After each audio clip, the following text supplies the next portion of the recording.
শীতের এই সিজনে সবার ঘরে তো শিম অ্যাভেলেবেল। শিম দিয়ে একবার এই রেসিপিটি ট্রাই করে দেখবেন, আশা করছি আপনাদের ভীষণ ভালো লাগবে।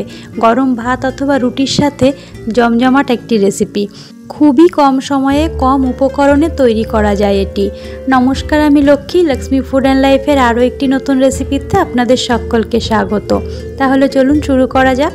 প্রথমে আমি এখানে নিয়ে নিয়েছি কিছুটা শিম। এখানে 200 গ্রামের মতো শিম আছে। এটাকে ভালোভাবে কেটে ধুয়ে নিয়েছি। দেখুন এরকম ছোট ছোট করে কিন্তু আমি কেটে নিয়েছি। আর একই সাথে একটা বড় সাইজের আলু নিয়েছি। আলুটাকেও এরকম ছোট ছোট করে ডুমো ডুমো করে কেটে নিয়েছি। আলুটাকে আমি একটু হালকা ভাপিয়ে নিয়েছি। এই সময়ের আলু যেহেতু সেদ্ধ হতে চায় না, তাই হালকা একটু ভাপিয়ে নিয়েছি। এবারে একটি কড়াইতে সর্ষের তেল দিয়ে দিলাম 1 টেবিল চামচ পরিমাণে। এই রেসিপিতে খুব বেশি তেল লাগবে না, এটাই যথেষ্ট। এবারে তেল গরম হলে তার মধ্যে চামচে 3 ভাগের 1 ভাগ পরিমাণে কালো জিরে দিয়ে দিচ্ছি ফোড়নে। আর তার সাথে সাথে দিয়ে দেবো 5 থেকে 6টা রসুনের কোয়া। এটা আমি থেতো করে দিয়েছি, নোড়ার সাহায্যে থেতো করে এর মধ্যে দিয়েছি। কুচিয়ে দিলে আর থেতো করে দিলে দুটোর স্বাদ কিন্তু একটু অন্যরকমই হয়। কুচি করে চাইলে দিতে পারেন, কিন্তু থেতো করে দিলে ভালো হয়। এবারে দিয়ে দিচ্ছি আদা, 1/2 ইঞ্চি মতো আদা আমি গ্রেট করে দিয়ে দিলাম। আর দিয়ে দিচ্ছি এখানে একদম ছোট সাইজের একটা টমেটো, খুব ছোট ছোট করে কুচি করে নিয়েছি। এবারে সমস্ত কিছু একটু একসঙ্গে ভালোভাবে নাড়িয়ে ভেজে নিচ্ছি। একটু ভেজে নিয়ে তার মধ্যে দিয়ে দেব কেটে ধুয়ে রাখা শিম আর আলুগুলো। এবারে সবটা একসঙ্গে খুব ভালোভাবে নেড়েচেড়ে ভেজে নিতে হবে। একটু তেলের সাথে ভালো করে মিশিয়ে নিয়ে এর মধ্যে লবণ দিয়ে দিচ্ছি, তাতে করে তাড়াতাড়ি শিম আলুগুলো গলে যাবে। আলু যদিও আমি সেদ্ধ করে নিয়েছিলাম, শিমটা তাড়াতাড়ি গলবে লবণটা আগে আগে দিলে। এবার একটু হলুদও দিয়ে দিলাম পরিমাণ মতো। সমস্ত কিছু একসাথে নেড়েচেড়ে ভালো করে ভাজা করে নিতে হবে। শিম আলুগুলো ভাজতে ভাজতে আমি আজকের শাউট আউটগুলো করে দিচ্ছি। প্রথম নাম হচ্ছে এসবি কিচেন। এসবি কিচেন বলেছে ডালের কচুরি রেসিপি খুব দারুণ হয়েছে। থ্যাংক ইউ দিদিভাই, থ্যাংক ইউ সো মাচ। তোমার ভালো লেগেছে জেনে আমি খুব খুশি হয়েছি। পরের নাম হচ্ছে মারিয়াস কিচেন। দিদিভাই বলেছে আসলেই অসম্ভব সুন্দর হয়েছে, থ্যাংক ইউ সো মাচ। তারপরের নাম হচ্ছে কবিতা গল্পে গীতশ্রী। দিদিভাই বলেছেন দারুণ একটা রেসিপি, থ্যাংক ইউ দিদিভাই। আশা করি পরের রেসিপিগুলো তোমার খুব ভালো লাগবে। তো দেখুন শিম আলুটা আমার ভেজে নেওয়া হয়ে গেছে। এবারে এর মধ্যে আমি 1 চামচ পরিমাণে ধনের গুঁড়ো দিয়ে দিচ্ছি।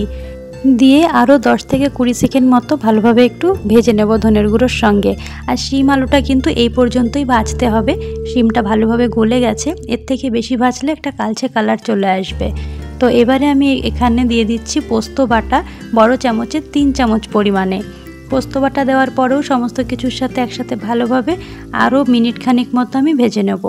তবে এখানে মনে রাখবেন পোস্ত বাটা দেওয়ার পর কিন্তু খুব বেশি সময় ধরে ভাজবেন না, তাহলে পোস্তর স্বাদটাই নষ্ট হয়ে যাবে, একটা তেতো তেতো ভাব চলে আসে। তাই মিনিট খানেকের বেশি আমরা ভাজবো না, 1 মিনিট মতো ভেজে নেব। পোস্ত দেওয়ার পর 1 মিনিট মতো ভেজে নেওয়ার পর সামান্য একটু জল দিয়ে দেবো। আর হ্যাঁ, এখানে আপনারা চাইলে পোস্তর বদলে কিন্তু সর্ষে দিয়েও রেসিপিটি বানাতে পারেন, সেই ক্ষেত্রে স্বাদটা অন্যরকম হবে। তবে একইভাবে পোস্তর জায়গায় সর্ষে দিয়েও রেসিপিটি তৈরি করা যায়। এবারে আমি সামান্য একটু জল দিয়ে দিচ্ছি। দেখুন জল খুবই সামান্য, এই যে ছোট্ট একটা বাটি, এটা যদি কাপে মাপি, চায়ের কাপে 1/2 কাপ পরিমাণে জল। তো এই জলটা দিয়ে ভালোভাবে সব কিছু একসাথে মিশিয়ে নিয়ে ঢাকা চাপা দিয়ে রাখবো। এই সামান্য জল দেওয়ার কারণে পোস্তটাও আর পুড়ে তেতো হওয়ার কোনো চান্স থাকবে না। একসাথে পোস্তর সাথে শিম আলু সব কিছু ভালোভাবে ভাপা হয়ে যাবে। এখানে বলে রাখি, আপনারা যারা রেসিপিটি দেখছেন যদি ভালো লাগে তাহলে প্লিজ একটা লাইক করবেন। আর চ্যানেলে যদি নতুন হয়ে থাকেন তাহলে চ্যানেলটিকে সাবস্ক্রাইব করে রাখার অনুরোধ রইল। এবারে ঢাকা দিয়ে একেবারে লো ফ্লেমে আমি মোটামুটি 3 থেকে 4 মিনিট পর্যন্ত এটিকে রেখে দেব। 3-4 মিনিট পর ঢাকনাটা খুলছি। দেখুন সমস্ত জলটা কিন্তু টেনে গেছে, তেলও ছেড়ে দিয়েছে গা থেকে। এবারে ভালোভাবে সব কিছু একটু মিশিয়ে নিচ্ছি। আমাদের রান্নাটা কিন্তু রেডি। এরকমভাবে একেবারেই জলটাকে শুকিয়ে নিতে হবে, হালকা তেল ছেড়ে দেবে। সেই পর্যায়ে এসে গ্যাসের ফ্লেমটা অফ করে দিতে হবে। অফ করে আমি গরম গরম সার্ভ করে দেখাচ্ছি। দেখুন তৈরি হয়ে গেল আমাদের শিম আলুর চচ্চড়ি বা পোস্ত যেটাই বলেন। তো এটি কিন্তু গরম ভাত বা রুটির সাথে দুর্দান্ত লাগে খেতে। অবশ্যই একবার ট্রাই করে দেখবেন, তাহলেই বুঝতে পারবেন। আর যদি বাড়িতে বানিয়ে খান আমাকে কমেন্ট সেকশনে জানাতে ভুলবেন না আপনাদের কেমন লেগেছে। তো আজকের রেসিপিটি এই পর্যন্তই। যদি ভালো লাগে তাহলে লাইক কমেন্ট শেয়ার করবেন।